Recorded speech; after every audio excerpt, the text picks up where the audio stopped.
अस्सलाम वालेकुम ट्रेडर्स मैंने कुछ डिटेल निकाली है। वीडियो को ज़रा गौर से देखिएगा। ये जो अभी हमारा करंट साल चल रहा है ना 2025 यानी कि जब ये शुरू हुआ था 1 जनवरी 2025 को XAU USD सोने की जो कीमत थी वो देखें 2623.96 था। ठीक है, वो बीच में स्प्रेड होता है ना, बाय सेल, ये प्राइस लिखी हुई है। ठीक है, यानी कि 2624 का 2624 पे गोल्ड था।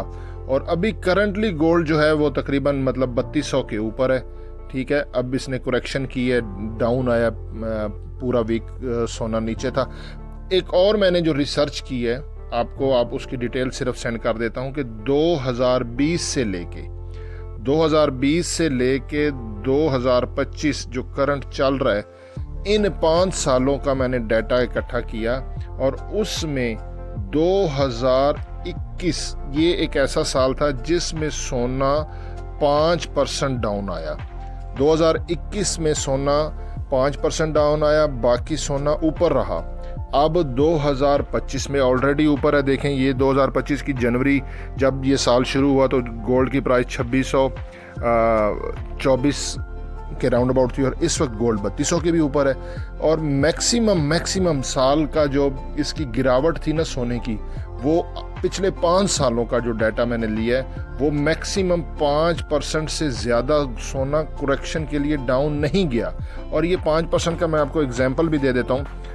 इसको अगर मैं आपको इजी कैलकुलेशन के साथ समझाऊं, फॉर एग्जांपल 5% का क्या मतलब होता है कि आगाज़ में अगर सोने की कीमत 100 है, ठीक है, और 5% साल के एंड पे यानी कि जनवरी में सोना शुरू हुआ और दिसंबर 30 दिसंबर एंड पे 5% अगर वो डाउन आता है, स्टार्ट में अगर 100 कीमत थी तो 5% डाउन का मतलब है कि साल के एंड पे उसकी कीमत 95 रह जाएगी।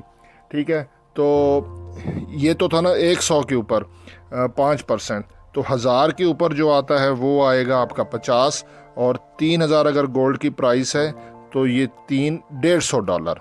ठीक है, यहाँ आपको फिर मैं एग्जांपल से समझा देता हूँ कि एग्जांपल के तौर पे अगर गोल्ड की प्राइस 3000 थी स्टार्टिंग में साल के शुरू में, और 5% अगर वो डाउन आता है साल के एंड पे, तो वो 2850 पे क्लोजिंग देगा।